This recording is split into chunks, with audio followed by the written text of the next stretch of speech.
Your YouTube channel medical and nurses अब। आज की क्लास है हमारी community health nursing based class. जिन्होंने अभी तक MPCHO का रिजल्ट अनाउंस कर दिया गया है ऑफिशियल वेबसाइट पर, जिसके थ्रू आपने फॉर्म फिलअप किया था, उसका एक मैंने वीडियो भी अपडेट किया था और उसी वीडियो के डिस्क्रिप्शन बॉक्स में सभी कैंडिडेट की लिस्ट ऐड की गई है जिनके नाम आए हैं। 10,000 प्लस बच्चों के नाम आए हुए हैं, तो आप लोग भी अपना नाम चेक कीजिए। कमेंट्स आते हैं कि क्या पर्टिकुलर जिन भी लोगों के जो भी मार्क्स वगैरह आए हैं क्या उनका सिलेक्शन हो जाएगा या नहीं, वो तो अभी डिसाइड होगा जब DV के लिए डेट दी जाएगी। या फिर बहुत सारे लोगों के कमेंट्स आ रहे हैं कि जिनके नाम नहीं आए हैं, तो नाम ना आने का रीज़न ये भी हो सकता है कि या तो आपके मार्क्स कम आए होंगे। बहुत सारे लोगों के जिन्होंने MPCHO का पेपर दिया था नॉर्मलाइजेशन के बाद 10-10, 15-15 नंबर तक में डिफरेंस हो गया है, जिसके कारण बहुत सारे लोगों के नाम भी नहीं आए हैं। तो अपकमिंग टाइम में तो ये तो MPCHO की बात हो गई, और अपकमिंग टाइम में MPCHO की वैकेंसी आने के चांसेस फिर से हैं, इसीलिए आपका रिज़ल्ट अनाउंस हो गया है। आई थिंक मार्च में आपका पेपर हुआ था। तो जो भी लोग अपकमिंग CHO और NHM या DHS स्टेट लेवल एग्ज़ाम की तैयारी कर रहे हैं, तो उनके लिए बुक और PDF मटेरियल दोनों अवेलेबल है। बुक आपके लिए हार्ड कॉपी जो बुक पेपर बैक बुक रहेगी फ्लिपकार्ट पे अवेलेबल है, आप जाके प्लीज़ ऑर्डर कीजिए। बहुत ही अच्छी बुक है और अभी डिस्काउंट भी चल रहा है बुक पर। यदि जो लोग डायरेक्ट ऑर्डर करना चाहते हैं तो उनके लिए मेरे व्हाट्सएप के थ्रू कॉन्टैक्ट करना होगा। मैं सजेस्ट करूंगी कि यदि आप फ्लिपकार्ट से ऑर्डर करते हैं तो आपको जो डिलीवरी है बहुत फास्ट हो रही है डिलीवरी, कहीं पर भी ऑल इंडिया जितने भी लोगों ने बुक ऑर्डर की उनकी डिलीवरी है जो बुक की अच्छे विदिन 5 या 6 दिन में भी इवन हो रही है। तो जहाँ से भी आप कंफर्टेबल हों, फ्लिपकार्ट से भी कर सकते हो, डायरेक्ट भी कर सकते हैं। आज की class community health nursing based है, जिनका NVS नवोदय विद्यालय समिति के लिए फीमेल स्टाफ नर्स का एग्ज़ाम होने वाला है। और अपकमिंग टाइम में आपका जो वेस्ट बंगाल में एज एन NHM के लिए फॉर्म भरे जाने हैं, उसके लिए भी 25 तारीख से फॉर्म फिलअप होने हैं। तो प्लीज़ जो भी लोग भरना चाहते हैं प्लीज़ भरना फॉर्म। अलग अलग जगह NHM स्टाफ नर्स की वैकेंसी आ रही हैं, तो ये बुक आपके लिए बहुत ही ज़्यादा हेल्पफुल रहेगी। जैसा मैंने लास्ट की 2-3 क्लासेस में आपको कहा है कि अपकमिंग 12 से 13,000 वैकेंसी आनी है, तो वो आने ही हैं। आपको इसी साल में नोटिफिकेशन भी आ जाएगा, तो आप जब नोटिफिकेशन आए उसके भरोसे मत बैठिए, आप पहले से अपनी तैयारी है जो स्टार्ट करके रखें। आज की क्लास में जो पहला क्वेश्चन है वो आपको ये रहा, जो कि आपके बहुत सारे एग्ज़ाम्स में आता भी है, और मैंने आपसे कहा था कि आपको अल्टरनेट या वीक में 5 डेज NCLEX बेस्ड क्वेश्चन की क्लास रहेगी, तो वो ज़रूर होगी। अभी आज आपकी NCLEX वाली क्लास नहीं होगी क्योंकि ऑलरेडी बहुत लेट हो रहा है। तो आपकी NCLEX वाली क्लास है जो कल मॉर्निंग होगी 10 बजे से 11 बजे तक। पहला क्वेश्चन है यहाँ पर, tunnel vision is seen in which of the following condition. ये क्वेश्चन ESIC एग्जाम में भी अभी आया था कि जो टनल विजन है किस कंडीशन में देखने को मिलेगा, ग्लूकोमा, कैटरैक्ट, GERD या फिर ट्रोकोमा। टनल विजन का गैस्ट्रोइसोफेगल रिफ्लेक्स डिसीज से क्या लेना देना है। हाँ, यहाँ पर ट्रोकोमा, कैटरैक्ट और ग्लूकोमा है जो हो सकता है, तो इन 3 में से क्या होगा। टनल विजन में होगा क्या कि जो टनल जो एक तरीके से आप किसी भी टनल में जाएंगे तो वहाँ पे आपको जो एक सामने की चीज़ है वो बस दिखेगी, आजू बाजू अंधेरा रहेगा, आजू बाजू आपके चारों तरफ अंधेरा रहेगा, ओनली सामने स्ट्रेट बस आपको सब चीज़ें क्लियर दिखेंगी, तो वो होता है टनल विज़न।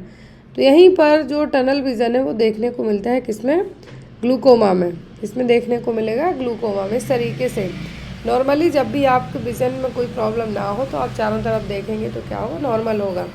लेकिन यहाँ पर ग्लूकोमा में कंडीशन देखने को मिल सकती है। ग्लूकोमा में होगा क्या कि आपकी आंखों का जो ऑप्टिक प्रेशर है वो बढ़ेगा, ऑक्यूलर प्रेशर बढ़ेगा, जिसके कारण जो ऑप्टिक नर्व है वो डैमेज होने के चांसेस होंगे। पेरिफेरल विजन लॉस भी हो सकता है, टनल विजन भी। और यदि अनट्रीटेड छोड़ते हैं, मतलब चेक वगैरह नहीं करवाते हैं, डॉक्टर्स की सलाह नहीं लेते हैं, तो अंधे भी हो सकते हैं। Next one is all are the symptoms of Cushing triad except. यहाँ पर कुशिंग ट्रायड की बात की जा रही है। क्या है, कुशिंग ट्रायड की बात की जा रही है, तो सभी सिम्टम है किसी एक को छोड़कर। Systolic hypertension, diastolic hypertension, bradycardia या फिर ब्रेडिप्निया, कौन सी कंडीशन होगी यहाँ पर। कुशिंग ट्रायड में होता क्या है कि जो आपका नर्वस सिस्टम है ICP एक तरीके से एबनॉर्मल तरीके से हाई हो जाए, तो कुशिंग ट्रायड वाले जो 3 साइन देखने को मिलते हैं, सिस्टोलिक हाइपरटेंशन होगा, ब्रेडिकार्डिया होगा, ब्रेडिपनिया होगा। मतलब ब्रेडिपनिया का मतलब पल्स रेट है जो वो भी घटेगी, और ब्रेडिकार्डिया में है जो ब्रेडिपनिया में रेस्पिरेटरी रेट घटेगी और ब्रेडिकार्डिया में पल्स रेट भी घटेगी, हार्ट रेट घटेगी। तो ये सब देखने को मिलेंगे, लेकिन डायस्टोलिक हाइपरटेंशन है जो नहीं होगा। ये देखिए यहाँ पर कुशिंग ट्रायड की कंडीशन, या तो कुशिंग ट्रायड यदि पूछें आईसीपी बढ़ेगा जब, आईसीपी में यदि चेंजेस की बात आए तो सिस्टोलिक बीपी हाई होगा, पल्स लो होगी, रेस्पिरेशन लो होगा। लेकिन शॉक के केस में इसके अपोजिट होगा, बीपी लो होगा, सिस्टोलिक बीपी लो होगा, पल्स हाई होगी और जो रेस्पिरेटरी रेट है वो भी बढ़ेगा। दोनों केस में याद रखना, यदि इंट्राक्रैनियल प्रेशर की बात की जाए, कुशिंग ट्रायड जो कि फिजियोलॉजिकल नर्वस सिस्टम का होने वाला एक रिस्पॉन्स है, यदि हेड इंजरी हो या फिर कुछ और हेड इंजरी हो या फिर ब्रेन हर्निएशन की कंडीशन हो रही हो, तब देखने को मिलेगा। तो यहाँ पर आपको क्या याद रखना है, कुशिंग ट्रायड, आईसीपी तो इसमें बढ़ेगा ही, आईसीपी के कारण सिस्टोलिक बीपी हाई होगा, पल्स रेस्पिरेटरी रेट लो होगी।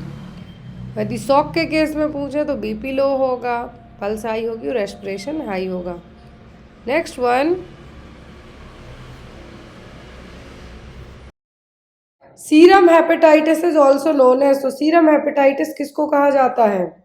ऑप्शन में था आपको हेपेटाइटिस ए, बी, ई या फिर बैक्टीरियल हेपेटाइटिस। पहली चीज हेपेटाइटिस है जो बैक्टीरियल नहीं होता है, वायरस के थ्रू फैलता है, हेपेटाइटिस वायरस। अब इसकी जो कैटेगरी होती है, तो यहाँ पे सीरम कहा है, सीरम दैट मीन्स ब्लड से रिलेट करता हुआ, और वो हेपेटाइटिस यहाँ पर कौन सा होगा हेपेटाइटिस बी। सीरम हेपेटाइटिस क्या है, तो वो हेपेटाइटिस बी। अब ये देखिए यहाँ पर हेपेटाइटिस ए और ई का जो ट्रांसमिशन ऑफ मोड होता है जनरली फीको ओरल रूट के द्वारा। इसके द्वारा फीको ओरल रूट के द्वारा। हेपेटाइटिस सी है, हेपेटाइटिस सी है, इसको ट्रांसफ्यूजनल हेपेटाइटिस कहा जाता है। मतलब ये जनरली ब्लड ट्रांसफ्यूजन के टाइम पे फैलने के चांसेस ज़्यादा होते हैं। हेपेटाइटिस बी है जो ब्लड ट्रांसफ्यूजन से भी हो सकता है, सेक्सुअली भी हो सकता है, और वर्टिकल मतलब माँ से बच्चे को भी ट्रांसफर हो सकता है, निडल प्रिक इंजरी से भी हो सकता है। तो इसके क्या है, मोड ऑफ ट्रांसमिशन हो गए। यदि एग्जाम में कभी भी आपको हेपेटाइटिस ए और हेपेटाइटिस ई का पूछे, दोनों का जो मोड ऑफ ट्रांसमिशन है वो क्या है, कॉमन है, फीको ओरल रूट। लेकिन जो हेपेटाइटिस बी और सी है, ये हमेशा स्पेशली हेपेटाइटिस सी तो इन्फेक्टेड ब्लड है जो ट्रांसफ्यूज करने के कारण होता है, तो इसीलिए इसको कहा भी जाता है कि ट्रांसफ्यूजनल हेपेटाइटिस। अब यहाँ पर क्लिनिकल आउटकम, यदि हेपेटाइटिस ए और ई होता है तो इसके कॉम्प्लिकेशन बहुत रेयर होते हैं। लेकिन जब भी बी और सी हो तो हेपेटाइटिस डी को कोई इन्फेक्शन क्यों कहा जाता है, क्योंकि ये दूसरे इन्फेक्शन के साथ होता है, अकेले कभी भी रेयर केस में होगा। और हेपेटाइटिस बी का यदि इंक्यूबेटरी पीरियड पूछे, मतलब यदि आपको निडल प्रिक हो गई है या फिर माँ से बच्चे में मिला है, तो कब पता चलेगा, तो एटलीस्ट 2 से 6 महीनों तक का टाइम भी लग जाता है। इसीलिए इसको क्रोनिक हेपेटाइटिस बी है जो कहा जाता है। इसके कारण सिरोसिस ऑफ लिवर भी हो सकता है, कार्सिनोमा ऑफ लिवर भी हो सकता है, क्योंकि लंबे टाइम तक रहेगा इसलिए। नेक्स्ट है यहाँ पर आपका question, finger clubbing is found in, clubbing finger कब देखने को मिलेगी, कौन सी कंडीशन में? Liver abscess, pulmonary suppression, typhoid या फिर ड्यूडेनल अल्सर। किस केस में जो क्लबिंग ऑफ फिंगर है देखने को मिलेगी? यदि फ्लैपिंग हैंड्स कहते तब आप कहते लिवर सिरोसिस या लिवर प्रॉब्लम में, लेकिन यहाँ पर क्लबिंग फिंगर की बात की जा रही है, या फिर फिंगर क्लबिंग भी आप इसको कह सकते हैं। फिंगर क्लबिंग का कॉज यहाँ पे क्या हो सकता है या फिर किस प्रॉब्लम में देखने को मिलेगी? तो क्लबिंग ऑफ फिंगर है, इसमें क्या होगा, आपकी जो नेल्स के यहाँ का शेप है, जनरली नेल्स के यहाँ का शेप है आपका वो कैसा होगा, राउंडेड टाइप से, स्पून टाइप का रहेगा, को कहा जाता है फिंगर क्लबिंग। और देखने को मिलेगा आपको पल्मोनरी सप्रेशन में। इसमें पल्मोनरी सप्रेशन में जब आपको लंबे टाइम तक, जब आपकी बॉडी में लंबे टाइम तक है जो लो ब्लड लेवल ऑक्सीजन रहेगी, मतलब आपके ब्लड में ऑक्सीजन कम जाएगी, तब आपको क्लबिंग फिंगर देखने को मिल सकता है। अकॉर्डिंग टू ऑप्शन यहाँ पर लंग्स से रिलेट करती हुई जो प्रॉब्लम है वो क्या है, पल्मोनरी सप्रेशन, मतलब जो ब्लड की सप्लाई हो रही है उसमें ऑक्सीजन कम जा रही है, जिसके कारण फिंगर क्लबिंग देखने को मिल सकता है। तो यहाँ पर आपका आंसर क्या होगा, क्लबिंग ऑफ फिंगर का जो मेन रीजन हो सकता है क्या हो सकता है यहाँ पर, पल्मोनरी सप्रेशन। तो पल्मोनरी सप्रेशन क्या होगा, इसमें ब्लड की सप्लाई तो होगी लेकिन ब्लड में ऑक्सीजन की कमी जाएगी, ऑक्सीजन की कमी जाएगी, अब यहाँ पर है जो क्लबिंग फिंगर है या फिर स्पून शेप टाइप की फिंगर्स भी देखने को मिल सकती हैं। Next one is world traditional medicine centre is established in, ये क्वेश्चन सीएचओ एग्जाम में आ चुका है और जिनका भी यदि हरियाणा, त्रिपुरा या फिर एमपी सीएचओ का पेपर है उनको ही आ सकता है। कोई ना कोई जो सेंटर है, यूपीपीएससी एग्जाम में भी एटलीस्ट 2 सेंटर पूछे जाते हैं, और यदि आप कोई और एग्जाम दे रहे हैं तो वहां पर भी आपको हो सकता है आप जिस स्टेट का एग्जाम दे रहे हो उसके अलावा किसी अदर स्टेट का कुछ पूछ लें। तो यहाँ पर कहा गया है कि वर्ल्ड ट्रेडिशनल मेडिसिन सेंटर कहाँ पर है, हैदराबाद में, गुजरात में, इटली में कि जेनेवा में। तो वर्ल्ड ट्रेडिशनल मेडिसिन सेंटर है कहाँ पर है, गुजरात में। कहाँ पर, गुजरात में। ये क्वेश्चन यहाँ पे आपके लिए इसलिए ऐड किया गया है कि इस तरीके के क्वेश्चन भी आपको एग्जाम में आते हैं। तो यहाँ पर आपको वर्ल्ड ट्रेडिशनल सेंटर पूछ सकते हैं या फिर आपके लिए ये पूछ सकते हैं कि जितनी भी जो मेंटल से रिलेट करती हुई प्रॉब्लम है तो उनका सबसे बड़ा सेंटर कहाँ पर है, तो वो निमांस बेंगलोर में। या फिर आपको इसरो का हेडक्वार्टर पूछ सकते हैं, या फिर न्यूट्रिशनल का जो इंडिया का ही नेशनल न्यूट्रिशनल सेंटर है वो कहाँ पर है पूछ सकते हैं। तो वर्ल्ड ट्रेडिशनल जो मेडिसिन सेंटर है ये कहाँ पर है, तो ये कहाँ पर, गुजरात में, गुजरात के जामनगर में। यहाँ पे याद रखें इसका सेटअप किया था वर्ल्ड हेल्थ ऑर्गेनाइजेशन ने। जो ट्रेडिशनल मेडिसिन है, पुराने ज़माने की जो मेडिसिन है उनका, उनके लिए अवेयरनेस फैलाई जाए, उसको प्रमोट किया जाए। तो यहाँ पर ये कहाँ पर है, जामनगर, गुजरात के जामनगर में। यहाँ पे जामनगर भी आप याद रखें। Next one is 1 teaspoon equal to how many drops. तो यहाँ पर आपको ml पूछते सबको पता है, लेकिन कहा गया है कि 1 टीस्पून में कितनी ड्रॉप्स रहेंगी, 15 ड्रॉप्स, 16 ड्रॉप्स, 10 ड्रॉप्स या फिर 30 ड्रॉप्स, कितनी ड्रॉप रहेंगी 1 टीस्पून में। 1 ml में होती है 15 से 20 ड्रॉप, कितना, 15 से 20 ड्रॉप तक, 15 to 20 ड्रॉप्स रहेंगी 1 ml में। अब यहाँ पर कहा है कि 1 टीस्पून, 15 से 20 ड्रॉप होती हैं 1 ml में, और 1 टीस्पून में होती हैं 5 ड्रॉप्स, कितनी, 5 ड्रॉप्स। अब यहाँ पर 1 teaspoon equals to how many drop, तो 1 टीस्पून में होता है कितना, 5 ml। अब 1 ml में होती है 15 से 20 ड्रॉप, तो आप अंदाजा लगाइए, कैलकुलेट कीजिए कितना होगा।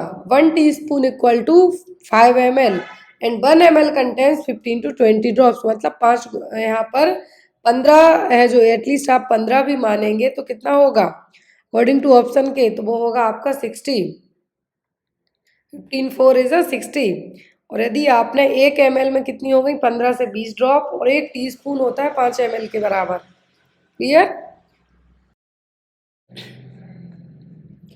In which of the following state is the Simlipal bioreserve located, Simlipal bioreserve है जो कहाँ पर है,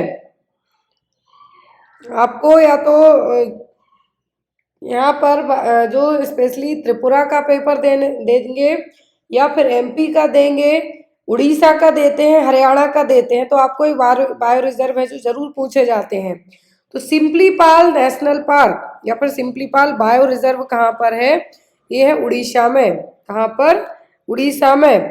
यहाँ पर टाइगर्स के लिए, सिम्पलीपाल टाइगर रिजर्व के लिए सबसे ज़्यादा फेमस है, इसके लिए टाइगर्स के लिए, इसीलिए आपको एग्जाम में पूछा जा सकता है सिम्पलीपाल बायो रिजर्व कहाँ पर है, तो है उड़ीसा में। कहाँ पर, उड़ीसा में। और फेमस क्यों है, क्योंकि यहाँ पर ये टाइगर्स के लिए है, इसके लिए, टाइगर्स के लिए। और ये ब्लैक स्ट्रिप टाइगर के लिए फेमस है, भी आपको याद रखना है। सिंपली पाल बायो रिजर्व यदि पूछा जाता है तो किसके लिए फेमस है, ये आपका जो ब्लैक स्ट्रिप्स जैसे कैट के ऊपर धारी धारी होती है उसी तरीके से उन वाले टाइगर्स के लिए फेमस है। Next one is how much population an anganwadi worker looks after. तो एक आंगनवाड़ी वर्कर है कितनी जनता के बीच में अपॉइंट की जाती है, 500, 1000, 2000 या फिर 5000, कितनी जनता के बीच में है जो एक आंगनवाड़ी वर्कर को है जो पोस्ट किया जाएगा, तो वो की 1000 पॉपुलेशन, कितना 1000 जनता के बीच में। क्वेश्चन ANM GNM CHO कोई सा भी एग्जाम देते हैं आप नर्सिंग का उसमें आपको पूछा जा सकता है। Next one is select the related word from the given alternatives. यहाँ पर एक वर्ड दिया हुआ है, इसका आपको अल्टरनेटिव्स बताना है। पोलियो, वायरस, एंथ्रेक्स किससे होगा। यहाँ पर सीधा सा क्वेश्चन है कि पोलियो जैसे वायरस से होगा तो एंथ्रेक्स किससे होगा। ऑप्शन में है यहाँ पर फंगस, बैक्टीरिया, वायरस या फिर इंसेक्ट, किससे होगा। तो एंथ्रेक्स होगा बैक्टीरिया से, किससे, बैसिलस एंथ्रासिस नाम के बैक्टीरिया से। किससे होगा, बैसिलस एंथ्रासिस नाम के बैक्टीरिया से। तो यहाँ पर जो अल्टरनेटिव दिया गया है जैसे पोलियो वायरस के लिए, पोलियो का क्या वायरस से होगा, वैसे ही एंथ्रेक्स किससे होगा, एंथ्रासिस नाम के बैक्टीरिया से। एक स्पोर फॉर्मिंग बैक्टीरिया है, जनरली एनिमल्स को होगा, लेकिन कभी कभी जब आप इन्फेक्टेड एनिमल्स के कांटेक्ट में आते हैं या फिर उनका जो इन्फेक्टेड एनिमल्स का मिल्क हो गया इसके थ्रू आपकी बॉडी में भी ये हो सकता है। Next one is ICD classification of various disorder are given by. देखिए कितना फेमस क्वेश्चन है नर्सिंग का, आपने ICD-10 क्लासिफिकेशन पढ़ा है, लेकिन यहाँ पे कहा गया है कि ये ICD क्लासिफिकेशन है, तो ये किसने दिया है, American psychiatric association, American psychological association, Indian psychiatric association या फिर वर्ल्ड हेल्थ ऑर्गेनाइजेशन ने। International classification of disease, international classification of disease है, यहाँ पर हर एक डिसीज की जो प्रोसेसिंग है, क्लासिफिकेशन है, प्रेजेंटेशन है, सभी चीज़ों के लिए दिया है किसने, वर्ल्ड हेल्थ ऑर्गेनाइजेशन ने। तो यहाँ पर इंटरनेशनल डिसीज क्लासिफिकेशन की यदि हम बात करें किसमें दिया गया है, ये दिया गया है आपका जो WHO है, वर्ल्ड हेल्थ ऑर्गेनाइजेशन, WHO ने क्लासिफिकेशन दिया है, इंटरनेशनल क्लासिफिकेशन ऑफ डिसीज। आपने ICD-10 पढ़ा है, आपने साइकेट्रिक में तो पढ़े हैं कि जो डिसीज़ है यहाँ पर कौन से किस चैप्टर में रखी गई हैं, लेकिन आपको यदि अलग कोई और डिसीज़ पूछी जाए तो वो भी आपको पता होना चाहिए। तो यहाँ पे चलिए हम ऐड करते हैं कि जो डिसीज़ दी हुई है चैप्टर वाइज, आपको या तो एग्जाम में कोड पूछ सकते हैं, जैसे ICD-10 क्लासिफिकेशन साइकेट्रिक वालों के लिए, अब उस साइकेट्रिक में आपको पूछा जाता है सिजोफ्रेनिया किस कैटेगरी में है, क्योंकि आपने पढ़ा है मोस्ट ऑफ दी नर्सिंग के स्टूडेंट आर सेवानी की बुक प्रेफर करते हैं साइकेट्रिक पढ़ने के लिए।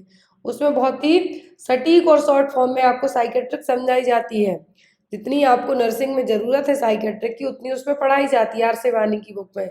इनके पास ना हो प्लीज़, आप लोग है जो ऑफिशियल ऐप है वहाँ पे PDF फॉर्मेट में अपलोड की गई है, तो आप लोग जाके वहाँ पढ़ सकते हैं। तो उस ICD क्लासिफिकेशन है जो वेरियस डिसऑर्डर को लेके किसने दिया है, WHO ने। Next one is a patient begins to expectorate blood, nurse describe this episode as. यदि कोई मरीज एक्सपेक्टोरेट कर रहा है ब्लड को, मतलब खांस रहा है तो उस टाइम पे ब्लड आ रहा है, तो ये क्या है, कौन सा टर्म है, हेमेट्यूरिया है, हेमेटोमा है, हिमोप्टाइसिस है कि हेमेटोमेसिस है। यहाँ पर दो चीजें आप ध्यान से देखिए, दी एक्सपेक्टोरेशन ऑफ ब्लड का है, दैट मीन से कहाँ से आ रहा है, लोअर रेस्पिरेटरी ट्रैक्ट से, मतलब कि लंग्स से। और जब लंग्स से आ रहा है तो वॉमिटिंग वाला तो नहीं होगा, एमएसएस वाला सेक्शन तो यहाँ पे आपका नहीं होगा। तो यहाँ पर आप इसको क्या कहेंगे, यदि एक्सपेक्टोरेशन ऑफ ब्लड कहा जाता है या लंग्स से ब्लड आ रहा है या खांसी के साथ ब्लड आ रहा है, कफ के साथ ब्लड आ रहा है, तब आप कहेंगे हिमोप्टाइसिस। क्या कहेंगे, हिमोप्टाइसिस। लेकिन यदि यही ब्लड आपको वॉमिटिंग के साथ आ रहा है, वॉमिटिंग के साथ आ रहा है मतलब गैस्ट्रिक स्टमक के थ्रू आ रहा है आपको, तब आप कहेंगे हेमेटोमेसिस। क्या होगा, हेमेटोमेसिस। बट लेकिन यहाँ पर expectoration of blood that means lower respiratory tract से आ रहा है, लंग्स से आ रहा है, तो इसके लिए क्या टर्म अपनाया जाएगा? हीमोप्टाइसिस। क्या है? हीमोप्टाइसिस। लेकिन यदि हेमेटोमेसिस की बात करें तो ये कैसे आएगा? वॉमिटिंग, वॉमिटिंग के साथ ब्लड आता है तब रहेगा। लेकिन expectoration of blood that means आपके लंग्स से ब्लड आ रहा है, तो ये क्या कहलाएगा? Haemoptysis. Next one is the highest sex ratio in the state. तो सबसे ज्यादा सेक्स रेशियो किस स्टेट में है? केरला, कर्नाटक, गुजरात या फिर हरियाणा? पहली चीज, सेक्स रेशियो है क्या? What is the meaning of sex ratio? तब तो पता होगा कि हाईएस्ट कहाँ का है। सेक्स रेशियो का मतलब होता है कि 1000 मेल पर कितनी फीमेल है। क्या है यहाँ पर? जो सेक्स रेशियो है 1000 जो मेल्स हैं इन पर है जो कितनी फीमेल्स हैं, वो है यहाँ पर क्या है आपका? Sex ratio. क्या है? सेक्स रेशियो है। जो सेक्स रेशियो हाईएस्ट है वो कहाँ का है? वो केरला का। केरला हाईली लिटरेट स्टेट है, सबसे ज्यादा साक्षर यदि पूछे तो वो है केरला। क्लियर?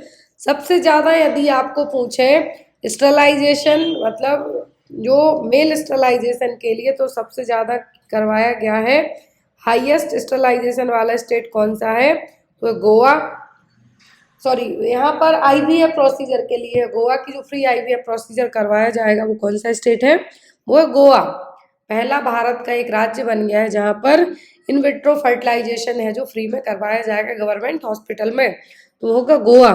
लेकिन highest sex ratio, literacy ratio पूछे तो वह केरला में।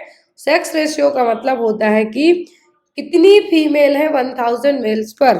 तो अकॉर्डिंग टू दैट जो सबसे हाईएस्ट सेक्स रेशियो वाला स्टेट है वो है क्या?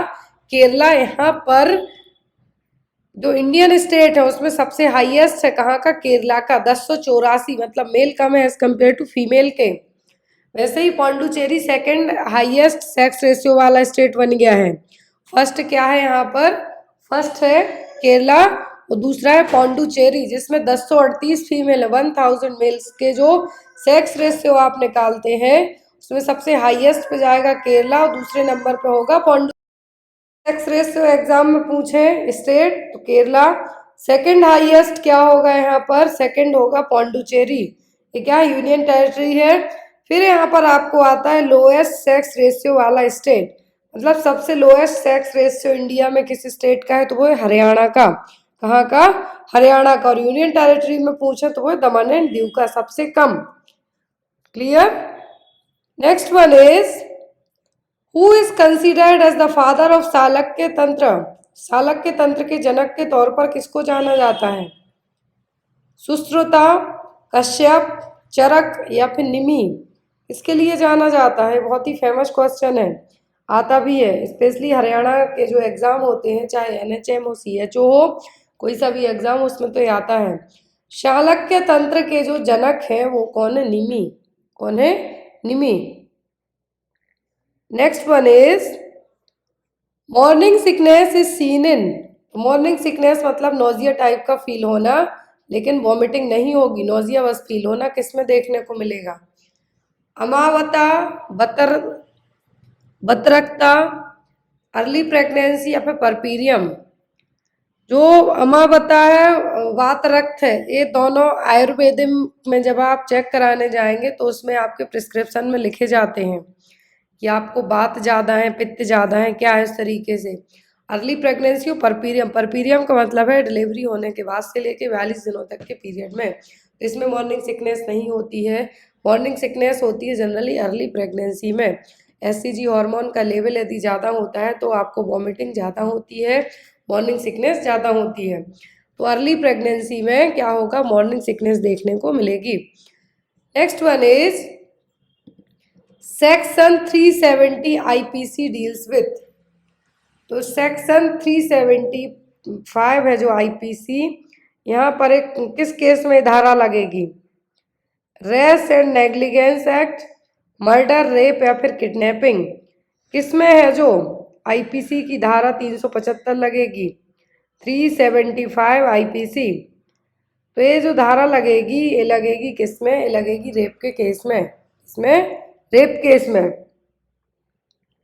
सेक्सुअल इंटरकोर्स और रेप केस में लगेगी आईपीसी की धारा 376 में आएगा यहाँ पर ऐसा पर्सन 375 और 76 में जो 75 तो मैंने होगा रेप केस में लगेगी। यदि 76 वाला पूछे तो यहाँ पर भी जिस पर्सन को क्या है पनिशमेंट दी जानी हो यहाँ पे आपका इंक्लूड रहेगा। नेक्स्ट वन इज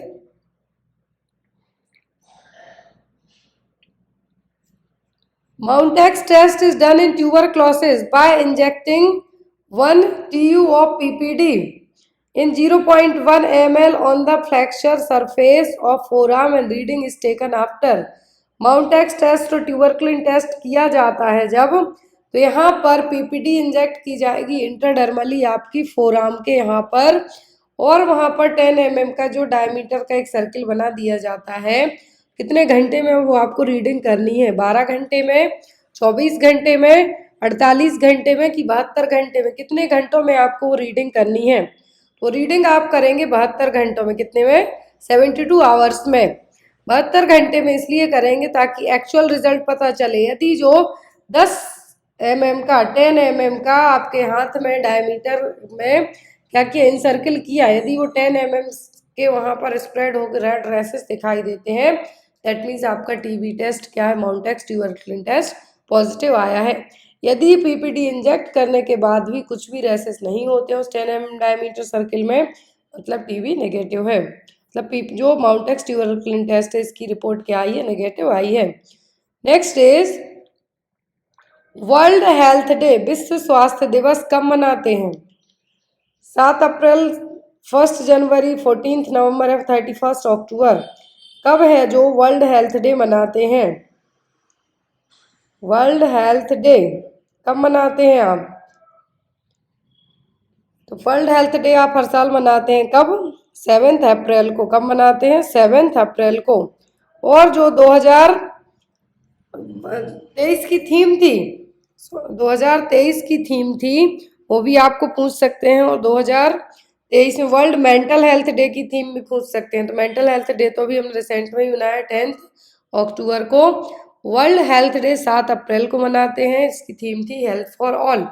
क्या थी health for all. Next one is parental administration of drug is all except. Parental administration सभी है ड्रग को एडमिनिस्टर करने के किसी एक को छोड़कर। ऑप्शन में है यहाँ पर आपको इंट्रामस्कुलर इंट्राडर्मल ओरल या फिर इंट्रावीनस सभी रूट से दी जा रही है किसी एक को छोड़कर। पेरेंटल का मतलब इंजेक्शन के थ्रू। तो इंट्रामस्कुलर में भी IM 90 डिग्री एंगल पे दिया जाएगा इंट्राडर्मल में दिया जाएगा इंट्रावीनस में दिया जाएगा। लेकिन ओरल है जो ओरली डायरेक्ट मुंह में दी जाएगी टैबलेट फॉर्म में होगा सिरप फॉर्म होगा। तो यहाँ पर वो ड्रग कैसी होगी ओरल एडमिनिस्ट्रेशन होगी। पेरेंटल में आपकी जितनी भी इंजेक्टेबल मेडिसिन है वो आ जाएंगी। Next one is among the agents use for hand hygiene the most effective is. तो सभी एजेंट क्या है हैंड हाइजीन के लिए यूजफुल है लेकिन सबसे ज्यादा इफेक्टिव क्या है क्लोरोहेक्सिडीन बेस्ड हैंड रब प्रोविडीन आयोडीन हैंड रब मेडिकेटेड सोप विथ वाटर या फिर अल्कोहल बेस्ड हैंड रब। तो मेडिकेटेड सोप विथ वाटर भी यूज किया जाता है लेकिन सबसे ज्यादा इफेक्टिव क्या है सबसे ज्यादा इफेक्टिव है अल्कोहल बेस्ड हैंड रब। क्या है अल्कोहल बेस्ड हैंड रब सबसे ज्यादा इफेक्टिव है एज कंपेयर टू अदर्स के। Next one is main aim of Janani Suraksha Yojana. कल हमने जननी सुरक्षा योजना पढ़ा हुआ है। इसका एम क्या है to provide medicine to contagious people to provide pension to widow women to reducing maternal and neonatal mortality to encourage people for safe sexual relation. Main aim क्या है जननी सुरक्षा योजना का JSY स्कीम। जननी सुरक्षा योजना है जो लाई गई थी मैटरनल और न्यूनेटल मॉर्टेलिटी रेट को कम करने के लिए कि कंसीव करने के टाइम से लेके माँ की डिलीवरी होने तक और जो बच्चा पैदा होता है उसकी डेथ को प्रिवेंट करना उसके लिए लाया गया था क्या जननी सुरक्षा योजना। इसके तहत इंस्टीट्यूशनल डिलीवरी हॉस्पिटल्स में डिलीवरी करवाने के लिए बढ़ावा दिया गया था कुछ कैश अमाउंट भी दिया गया था। तो यहाँ पर जननी सुरक्षा योजना है जो इसका मेन एम क्या है to reducing maternal and neonatal mortality rate. Next one is the what is the storage temperature of fresh frozen plasma. Fresh frozen plasma के लिए स्टोरेज टेम्परेचर क्या होगा? 1 से 6 डिग्री, 20 से 24 degree, less than -18 degree Celsius, या फिर less than -65 degree Celsius. Fresh frozen plasma less than 18 to 20 degree Celsius temperature पे store करके रखी जाती है। -18 डिग्री सेल्सियस पर फ्रेश फ्रोजन प्लाज्मा कितने टेम्परेचर पर रखी जाएगी? लेस देन मतलब -18 डिग्री सेल्सियस से भी कम के टेम्परेचर पे स्टोर करके रखी जाएगी। Next is during pregnancy the average weight gain. तो प्रेगनेंसी में जो वजन बढ़ता है तो एवरेज कितना वेट बढ़ेगा? 12 से 13 किलोग्राम, 15 से 16 किलोग्राम, 16 से 17 किलोग्राम, या फिर 17 से 18 किलोग्राम। ड्यूरिंग द प्रेगनेंसी जो एवरेज वेट गेन होता है वो होता है 11 किलोग्राम तक। एक आइडियल वेट की बात करें तो 11 केजी तक, लेकिन एज एन ऑप्शन में आपको 11 केजी किसी भी ऑप्शन में नहीं है, तब आप 15, 16, 17, 18 को तो मार्क करेंगे नहीं। एटलीस्ट आपका 11 किलोग्राम तो वजन बढ़ना ही चाहिए एक नॉर्मल टर्म हेल्दी प्रेगनेंसी में। वो होगा यहाँ पर कितना? 12 to 13 केजी। कितना? 12 to 13 केजी तक। Next one, which of the following is most sensitive indicator of health of a community. किसी भी कम्युनिटी में मोस्ट सेंसिटिव इंडिकेटर कौन सा है? Death rate, infant mortality rate, perinatal mortality rate, या फिर life expectancy at birth. Most sensitive indicator क्या है हेल्थ का किसी भी कम्युनिटी में? किसी भी कम्युनिटी में पता कैसे चलेगा कि सबसे अच्छा जो कम्युनिटी है क्या है वो सही है? वो होगा यहाँ पर क्या? Infant mortality rate. Infant mortality rate है जो सबसे अच्छा सेंसिटिव इंडिकेटर माना जाता है कि कम्युनिटी की हेल्थ है, वहाँ के लोग हैं किस तरीके से हैं, क्या है, तो सबसे अच्छा इंडिकेटर किसको कंसीडर किया जाएगा? इन्फेंट मोर्टेलिटी रेट के लिए।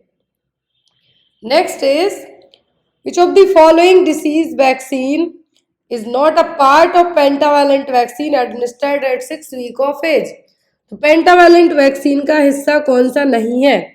पेंटावैलेंट वैक्सीन एडमिनिस्टर की जाती है 6, 10 एंड 14 वीक्स में। पेंटा दैट मीन्स 5, वैलेंट तो यहाँ पर पेंटावैलेंट वैक्सीन का मतलब 5 कंबाइंड वैक्सीन एक वैक्सीन में इंजेक्ट की जाती हैं।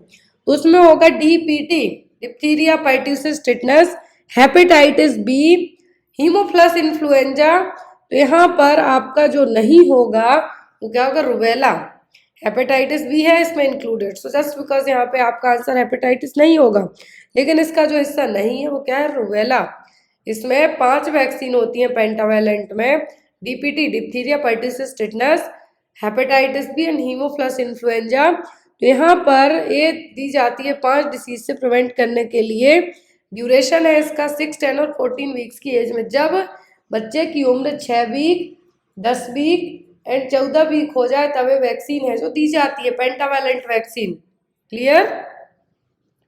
Next one is the most unique characteristics of nursing as a profession. तो नर्सिंग एज अ प्रोफेशन का सबसे अच्छा फीचर क्या है? एजुकेशन, केयरिंग, थ्योरी, या फिर ऑटोनॉमी। तो नर्सिंग का जो सबसे अच्छा और एक यूनिक फीचर माना जाता है वो होता है केयरिंग। क्या है? केयरिंग, मतलब दूसरों की केयर करना। तो क्या है यहाँ पर आपका आंसर भी क्या होगा? केयरिंग है सभी, लेकिन सबसे unique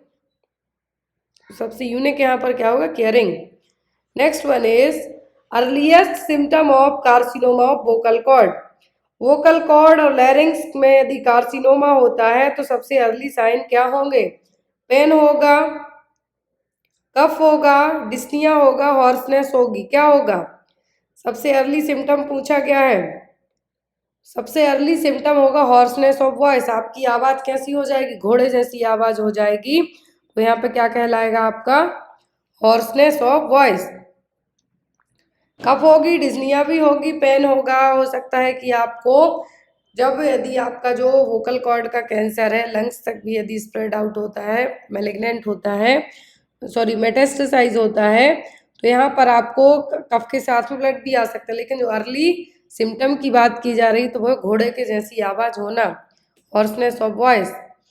next one is what is the pH value of vaginal secretion? PH value क्या है वेजाइनल सीक्रेशन की? 4 to 5, 5 to 6, 6 to 7 या फिर 7 to 8? जो वेजाइनल एरिया होता है एसिडिक नेचर का होता है। एसिडिक नेचर का होने के कारण इन्फेक्शन से भी बचा जा सकता है। एसिडिक एरिया रहेगा, यहाँ पर ड्यूडेनल नाम का एक बैक्टीरिया होता है, वो इन्फेक्शन होने से हमें बचाता है। क्या करेगा? इन्फेक्शन होने से बचाएगा। और एसिडिक है तो बहुत सारे बैक्टीरिया वायरस वहीं पे मर जाएंगे एसिडिटी के कारण।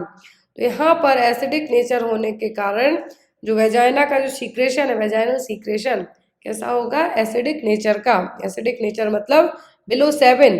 जो 0 to 14 तक जो स्केल होती है आपकी, तो 7 मतलब होती है न्यूट्रल वैल्यू। ऐसी न्यूट्रल वैल्यू अब 7 जाए मतलब एल्कलाइन नेचर हो जाएगा। जो ह्यूमन ब्लड का पीएच होता है 7.35 to 7.45 तक। 7.35 to 7.45 तक रहेगा पीएच इसका, ह्यूमन ब्लड का। वैसे ही वेजाइनल सीक्रेशन कैसा होगा? 4 to 5 तक, क्योंकि एसिडिक नेचर का रहेगा इसलिए। Next one, the nurse administer cleaning enema, the common position for this procedure is. तो एक नर्स क्लीनिंग एनीमा एडमिनिस्टर कर रही है तो कॉमन जो पोजीशन देंगे एनीमा के लिए वो कौन सी होगी? Sims lateral, dorsal, recumbent, supine या फिर प्रॉन? क्लीनिंग एनीमा मतलब आपको क्या करना? पूरा रेक्टम खाली करना है। तो उसके लिए जो एनीमा देंगे आप, तो उस एनीमा को देने के लिए जो यहाँ पर आपको साइड, या तो आप लेफ्ट लेटरल पोजीशन दे सकते हैं, यदि आपको एक वो नहीं है तो आप सिम्स लेटरल पोजीशन भी दे सकते हैं। Specimen required for the diagnosis of swine flu, कौन सा स्पेसिमेन आप कलेक्ट करेंगे स्वाइन फ्लू को डायग्नोस करने के लिए? यूरिन, ब्लड, थ्रोट स्वैब या फिर स्टूल? स्वाइन फ्लू का जो पॉजिटिव एजेंट है वो क्या है? वो H1N1 flu. Swine flu drug of choice होती है ओसेल्टामिविर, क्योंकि एक वायरस के थ्रू होता है तो एंटीवायरल ड्रग क्या दी जाती है? ओसेल्टामिविर।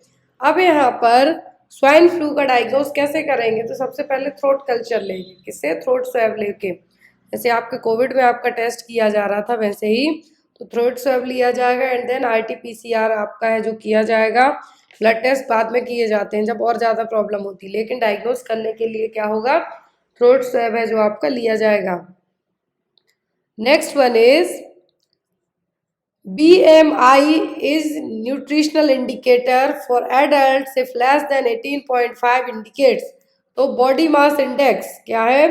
बॉडी मास इंडेक्स से यहाँ पर आपका किसी भी पर्सन का, तो BMI जो वैल्यू है क्या है? बॉडी मास इंडेक्स है आपका, क्या है? एक पर्सन का न्यूट्रिशनल स्टेटस को अच्छे से बताएगा। लेकिन यदि BMI आपकी 18.5 है, दैट मीन से क्या है?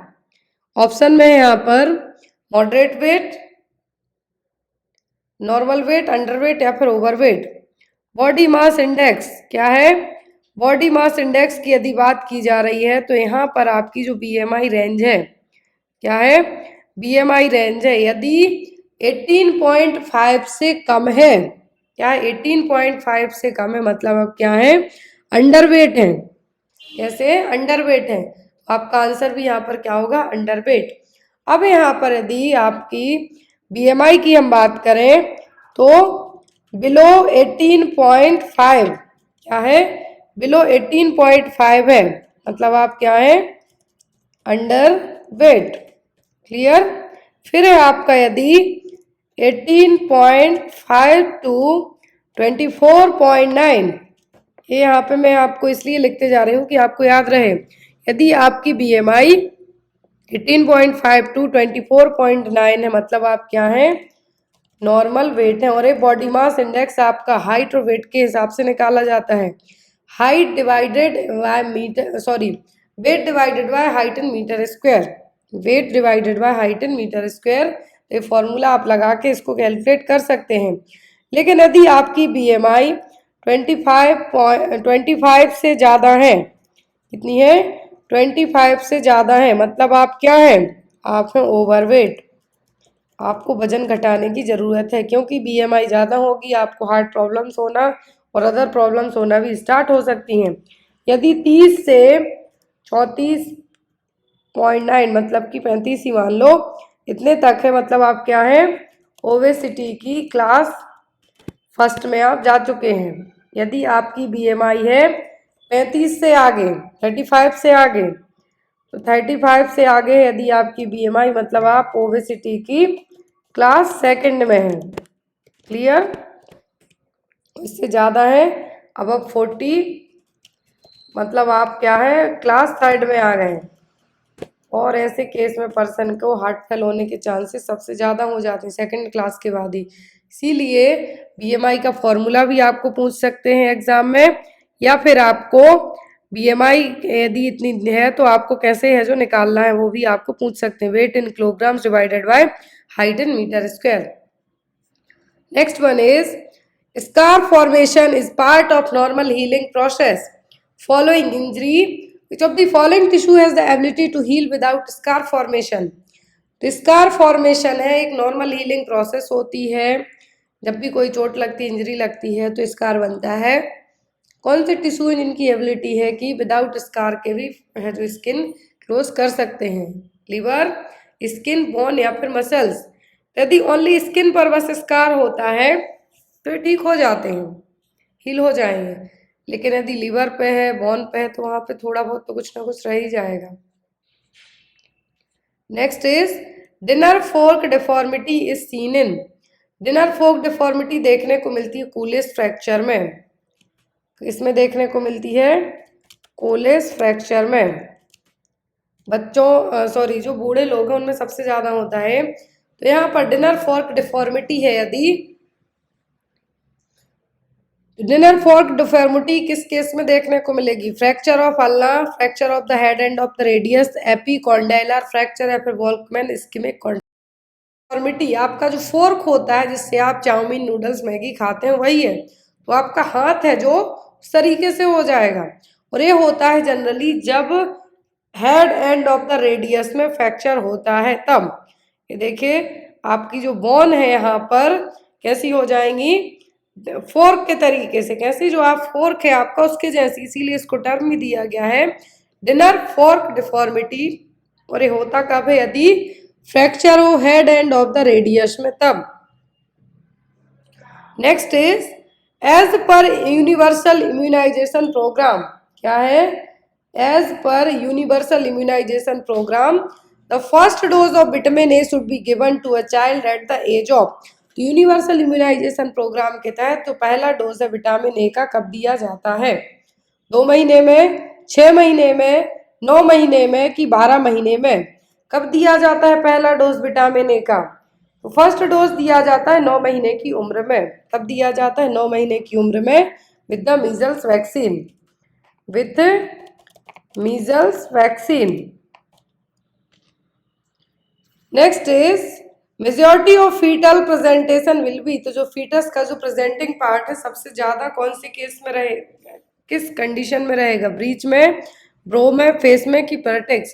प्रेजेंटिंग पार्ट का मतलब है कि जो डिलीवरी के टाइम पर सिम्फाइसिस प्यूबिस में सबसे पहले एंगेज्ड हो चुका है वो वाला पार्ट। तो यहाँ पर सबसे मेजॉरिटी फीटल प्रेजेंटेशन होता है वर्टेक्स। क्या है? वर्टेक्स प्रेजेंटेशन मतलब सिफेलिक वाला, हेड डाउन रहेगा। ब्रीच में आपका बटुक्स प्रेजेंटिंग पार्ट में होंगे, ब्रो में आईब्रो वाला हिस्सा बाहर की तरफ होगा। फेस वाले में भी डिलीवरी कराना थोड़ा सा पॉसिबल, थोड़ा सा रिस्की हो जाता है, लेकिन जो नॉर्मल कॉमन और मेजॉरिटी फीटल प्रेजेंटेशन है वो होता है vertex presentation. Next one, what is the primary function of identification when born by hospitalized patient? यदि मरीज हॉस्पिटल में है तो उसको एक बैंड पहना दिया जाता है, आइडेंटिफिकेशन बैंड। तो ये किसके लिए? सेफ्टी के लिए, कम्युनिकेशन के लिए, एडवोकेसी के लिए कि लीगैलिटी के लिए? किस चीज़ के लिए आइडेंटिफिकेशन बैंड आप पहना देंगे अपने हॉस्पिटलाइज्ड मरीज को? जस्ट बिकॉज उसकी सेफ्टी के लिए। बहुत ईजी है कि मरीज की सेफ्टी के लिए वो बैंड है जो उसको पहनाया जाएगा, ताकि आप उस पर्सन को इजीली पहचान पाएँ, उसको अच्छे से मेडिकेशन दे पाएँ, वही सही पेशेंट है या नहीं। इन सब चीज़ों के लिए है जो आइडेंटिफिकेशन बैंड मरीज को पहना दिया जाता है। जो फैमिली वाले आते हैं उनको विजिटर कार्ड दे दिया जाता है। Next one is following are the vector borne disease except. Vector borne disease है सभी किसी एक को छोड़कर। वेक्टर बॉर्न का मतलब है कि इन डिसीज को स्प्रेड आउट होने के लिए किसी ना किसी वेक्टर की जरूरत पड़ेगी, किसी ना किसी सहारे, मतलब व्हीकल कहेंगे हम, तो उसके थ्रू ही ये ट्रांसफर हो सकते हैं, किसी एक को छोड़कर। मलेरिया, डेंगू, टाइफाइड, चिकनगुनिया, क्या इनमें आपको डिफरेंट लग रहा है? तो मलेरिया भी होगा मच्छर से, डेंगू होगा, चिकनगुनिया होगा, ये सभी इनके वेक्टर क्या है? मॉस्किटो हो गए। लेकिन टाइफाइड होगा साल्मोनेला टाइफी नाम के सीधे बैक्टीरिया से, और डायरेक्ट आपकी बॉडी में एंट्री करेगा कंटामिनेटेड फूड और वाटर के खाने के कारण। Next is, as per the biomedical waste management principle, outdated medicine should be disposed in which of these bag. तो बायोमेडिकल वेस्ट मैनेजमेंट का जो प्रिंसिपल है उसके तहत है, जो जिन भी मेडिसिन की डेट है निकल चुकी है, मेडिसिन एक्सपायर्ड हो गई है, किस कलर के बैग में डिस्पोज करेंगे? येलो, ब्लैक, रेड या फिर वाइट ट्रांसल्यूसेंट बैग, किस कलर के बैग में आप उनको डिस्कार्ड करेंगे? तो वो होंगी किसमें? येलो कलर में, इसमें येलो कलर के बैग में डिस्कार्ड होंगी। Next one, breast feeding is considered adequate if the infant passes urine. Breast feeding को एडिक्वेट माना जाता है कि जब इन्फेंट कितना यूरिन पास करे, मतलब उसने सही से फीड किया है।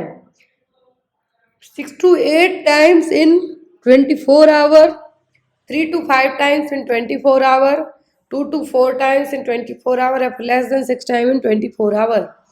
यदि बच्चा एक बार फीड करने के बाद एटलीस्ट 2 घंटे तक बिना रोए गाए सो ले, तो वो क्या है? अच्छी ब्रेस्ट फीडिंग के साइन है। दूसरा है 6 से 8 बार से ज़्यादा एक दिन में 24 घंटे में 6 to 8 टाइम से ज़्यादा यदि यूरिन पास आउट करे, मतलब बच्चा क्या है यहाँ पर प्रॉपर तरीके से फीड कर पा रहा है, तो क्या एडिक्वेट ब्रेस्ट फीडिंग के साइन है कि बच्चे को सही तरीके से ब्रेस्ट फीडिंग आप करा रहे हैं, तो यहाँ पर क्या है? ब्रेस्ट फीडिंग के साइन है। Next one, which of the following is also called break bone fever, हड्डी तोड़ बुखार। हड्डी तोड़ बुखार कौन सा है? मलेरिया, चिकनगुनिया, डेंगू की फाइलेरिया। फाइलेरियासिस को तो हाथी पांव वाली बीमारी भी कहा जाता है। इसमें पैर है जो लिम्फ नोड्स में बहुत ज़्यादा फूल जाते हैं, इसलिए स्वेलिंग के कारण। तो यहाँ पर ब्रेक बोन फीवर, हड्डी तोड़ बुखार किसको कहा जाता है? डेंगू को। किसको? डेंगू के लिए। नेक्स्ट, इसको डेंगू को हड्डी तोड़ बुखार क्यों कहा जाता है? क्योंकि इसमें जो पेन होता है आपके जॉइंट्स में होगा, जॉइंट्स में होगा, बोन्स में होगा, आंखों के यहाँ पे होगा, प्लेटलेट्स काउंट बहुत ही कम हो जाएगा आपका। तो यहाँ पर आपका आंसर क्या होगा? डेंगू। अभी रिसेंट में यदि हम बेंगलोर की बात करें जहाँ पर मैं रहती हूँ, तो अभी रिसेंट में हॉस्पिटल्स फुल चल रहे थे, बच्चों को सबसे ज़्यादा डेंगू के केसेस देखने को मिल रहे थे बड़ों के कंपेयर में बच्चों में। तो इसको क्या कहा जाता है? Break bone fever.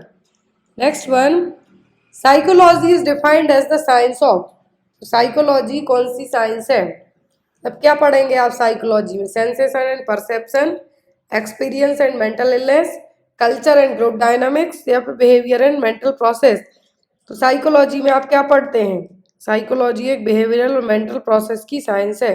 इसमें आपके बिहेवियर के, आपका जो कॉग्निटिव डेवलपमेंट हो रहा है, वो सब चीज़ें साइकोलॉजी में हैं जो इंक्लूड रहेंगी।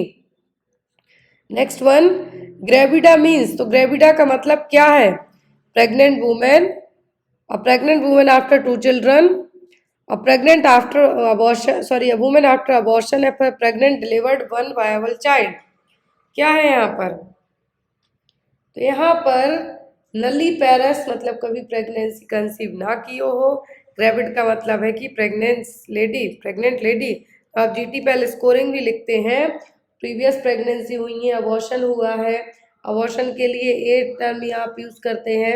यदि प्रेग्नेंट कितने बार हो चुकी, भले वो अबॉर्ट हो गया हो बच्चा, लेकिन प्रेगनेंसी तो हुई होगी ना, तो वो कंडीशन कहलाती है क्या? ग्रेविडा और प्रेग्नेंट वुमेन।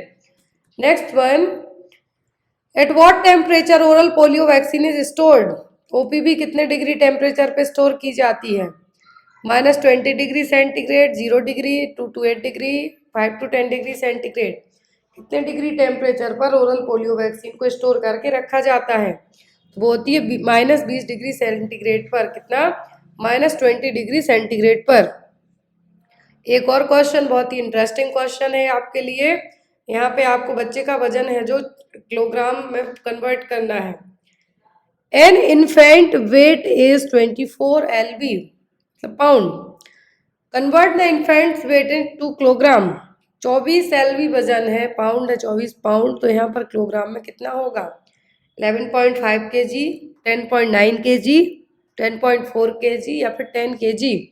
आपको एग्जाम में क्वेश्चन आ सकता है कि बच्चे का वजन इतना इतना है, कोई कुछ भी आ सकता है, 24 की जगह 50 दे दें, 40 दे दें, तो आपको पता होना चाहिए कि 1 किलोग्राम में कितने LB होते हैं, जब आप कैलकुलेट कर पाएंगे। तो यहाँ पर 1 kilogram equal to 2.2 LB pound, 1 kilo में कितना होगा? 2.2 पाउंड होगा। यहाँ पे 24 है, 24 है LB है, तो यहाँ पर एक कैसा हो जाएगा? पूरा हो जाएगा आपका 10.9 kg। Next one, eye padding is applied on unconscious patient to prevent. Eye padding है, क्या है? आई पैडिंग है, तो क्यों अनकॉन्शियस क्लाइंट के लिए यूज किया जाता है? Dryness of ice, blinking of ice, corneal ulcer या फिर आई मूवमेंट के लिए? किसके लिए आई पैडिंग यूज किया जाएगा? यदि मरीज बेहोश है, अनकॉन्शियस है, तो आई पैडिंग आप करेंगे किसके लिए? कॉर्नियल अल्सर से प्रिवेंट करने के लिए। किसके लिए? ड्राइनेस के कारण कॉर्नियल अल्सर हो सकता है, इसीलिए उसकी आंखों पर आई पैडिंग है जो लगा देंगे, जिससे उसको कॉर्नियल अल्सर से बचा सकें। Next is, which of the following is a risk factor for development of atherosclerosis? तो एथेरोस्क्लेरोसिस के डेवलपमेंट के लिए क्या यहाँ पर रिस्क फैक्टर हो सकता है? एथेरोस्क्लेरोसिस का मतलब है कि आर्टरीज में प्लग का डिपोजिशन होना। तो ये क्या होगा? High level of low density lipoprotein, sorry lipid और cholesterol, high level of HDL, low concentration triglycerides, low level of LDL। तो यहाँ पर HDL ज़्यादा होगा तो एथेरोस्क्लेरोसिस के चांस कम होंगे, ना के बराबर होंगे। ट्राइग्लिसराइड्स कम होगा तो ये भी बहुत अच्छी बात है, ट्राइग्लिसराइड कम होगा तो अच्छी बात है। LDL भी कम होगा तो भी ये बहुत अच्छी बात है, क्योंकि बहुत सारे लोगों का LDL VLDL बढ़ता है, वही हार्ट प्रॉब्लम के लिए रिस्पॉन्सिबल होते हैं। लेकिन यदि हाई LDL है, हाई LDL मतलब लो डेंसिटी लिपोप्रोटीन है, मतलब है आपके जो आर्टरीज है उनमें प्लग बनाने का काम करेगा, डिपॉजिट होने का काम करेगा। अभी डिपॉजिट होंगे तो ब्लड का फ्लो नहीं होगा, और फ्लो नहीं होगा अच्छे से, ब्लॉकेज होगा। तो वही यहाँ पर क्या होगा? एथेरोस्क्लेरोसिस के लिए सबसे ज़्यादा रिस्की होगा।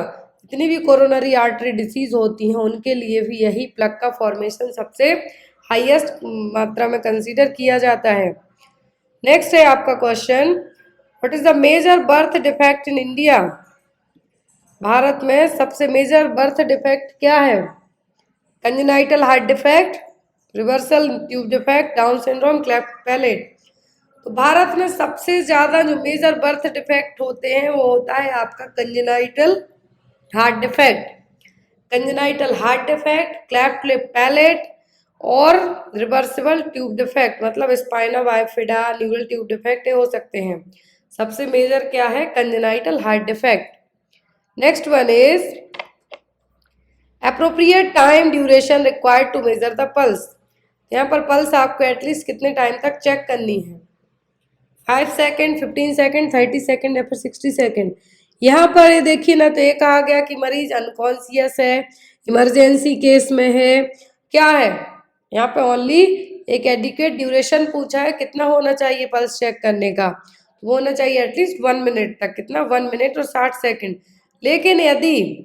लेकिन यदि यही चीज आपको पूछे कि मरीज क्या है? अनकॉन्शियस है, तब आप पल्स कितने टाइम तक चेक करेंगे? तब आपको ओनली 10 सेकेंड तक ही चेक करना है, 1 मिनट तक बैठ के चेक नहीं करना है, क्योंकि एक एक सेकेंड है इम्पोर्टेंट रहेगा उस मरीज की जान बचाने के लिए। कभी भी आपको अनकॉन्शियस मरीज या इमरजेंसी केस में कहें तो only for 10 second, not more than 10 second. लेकिन यदि डायरेक्ट पूछे कि अप्रोप्रिएट ड्यूरेशन क्या है, तो वो होगा 60 सेकेंड तक और 1 मिनट तक का। Next one is, which of the following clinical manifestation to be present the child with otitis media? Otitis media में क्लिनिकल मैनिफेस्टेशन क्या होगा? Pain in the eye, pain in the ear, pain in the nose या फिर pain in the teeth. Otitis media पता होगा जब तो आप बता पाएंगे। तो ओटाइटिस मीडिया का मतलब होता है मिडिल ईयर इन्फेक्शन। क्या है? मिडिल ईयर इन्फेक्शन, जहाँ आपकी टिम्पेनिक मेम्ब्रेन है, 3 पेयर्स ऑफ ऑसिकल्स होते हैं, बॉन्स होती हैं, मिलियस इनकस स्टेपस। यदि वहाँ पे इन्फेक्शन होगा तो क्या होगा? कान में इन्फेक्शन है तो कान में ही दर्द होगा, ना कि नाक में दर्द होगा। तो क्या होगा? Pain in the ear. Otitis external मतलब एक्सटर्नल ईयर, और इंटरनल मतलब inner ear. Semi circular canal cochlear part में इन्फेक्शन का होना वो है टाइटिस internal. Next is Meniere's disease is characterised by. तो मेनर्स डिसीज क्या है? कंडक्टिव डीफनेस है, रिकरेंट वर्टिगो है, नेस्टैग्मस है, कि ऑल ऑफ दी अबव है? क्या होगा? एक जो इसका कैरेक्टर होते हैं, इसके एक्चुअल में 3 क्लासिकल साइन होते हैं। एक होता है क्या? वर्टिगो, दूसरा होता है टिनिटस मतलब कान में घंटियां सी बजना, और तीसरा होता है हियरिंग लॉस। तो यहाँ पर जो आपके ऑप्शन है, अकॉर्डिंग टू दैट ऑप्शन की यदि हम बात करें तो आपका आंसर होगा रिकरेंट वर्टिगो, मतलब आपको चक्कर आना। कल हमने इस डिटेल में पढ़ा है, मैनर्स डिसीज के कारण भी वर्टिगो की कंडीशन होती है। मैनर्स डिसीज में क्या होगा? बार बार वर्टिगो मतलब स्पिनिंग टाइप से आपको लगेगा कि आपका सिर घूम रहा है या फिर आपके चारों ओर जो चीजें हैं वो घूम रही हैं। टिनिटस, कानों में घंटियां टाइप की बजेगी। तो क्या है? मैनर्स डिसीज, जो कि इनर ईयर में होने वाली प्रॉब्लम के कारण होगा। तो इसका जो एक साइन है वो क्या होगा? Recurrent vertigo and tinnitus. Next one, what country did Florence Nightingale train in nursing? तो फ्लोरेंस नाइटिंगेल ने, जो फ्लोरेंस नाइटिंगेल थी, इन्होंने अपनी ट्रेनिंग किस देश में की थी नर्सिंग की? बेल्जियम, यूनाइटेड स्टेट, जर्मनी या फिर इंग्लैंड? फ्लोरेंस नाइटिंगेल की जो ट्रेनिंग हुई थी नर्सिंग की वो ली थी इन्होंने जर्मनी में। जन्म हुआ था इनका इटली में, इनकी ट्रेनिंग कहाँ पे हुई थी? जर्मनी में। और इन्हीं के जो जिस दिन जन्म हुआ था फ्लोरेंस नाइटिंगेल का, लेडी विद द लैम्प जानी जाती है वो है फ्लोरेंस नाइटिंगेल। जन्म हुआ था 12 मई को। इसी दिन हम क्या मनाते हैं? International nurses day. Next one is brown pigment gall stones are commonly found in. Brown pigment gall stones हैं, किस में देखने को मिलेंगे? Cystic dust, gall bladder, common bile duct या फिर all of the above? Brown pigment gall stones देखने को मिलेंगे इन सभी में, चाहे वो कॉमन बाइल डक्ट हो, गॉल ब्लैडर हो या फिर सिस्टिक डक्ट हो। Next is how much population would be covered under each Ayush health and wellness centre? एक आयुष के थ्रू जो हेल्थ एंड वेलनेस सेंटर खोले गए थे, एक हेल्थ एंड वेलनेस सेंटर कितनी पॉपुलेशन को कवर करेगा? About 5,000 population in hilly area, about 7,000 population in plain area, about 5,000 in plain area and 3,000 in hilly area, या फिर about 7,000 in plain area and 5,000 in hilly area? Ayush के तहत जो Ayushman Bharat scheme है उसके तहत हेल्थ एंड वेलनेस सेंटर खोले गए कि at least 1.5 lakh health and wellness centre खोले जाना है। अब इसके तहत है जो 1.5 lakh health and wellness centre खोले जाने थे, तो इसके लिए एक कोई अपॉइंट करने की भी जरूरत थी, तो CHO की पोस्ट निकाली गई, CHO को अपॉइंट किया गया। और एक हेल्थ एंड वेलनेस सेंटर होता है 5,000 जनता यदि प्लेन एरिया की हो, 3,000 हिली tribal area. Health and wellness centre को ही क्या कहा जाता है? SWC को सब सेंटर। क्लियर? एक क्वेश्चन आपके लिए है, आंसर आप कमेंट बॉक्स में देना। क्वेश्चन है आपका, mid day meal is given to school children studying up to which class?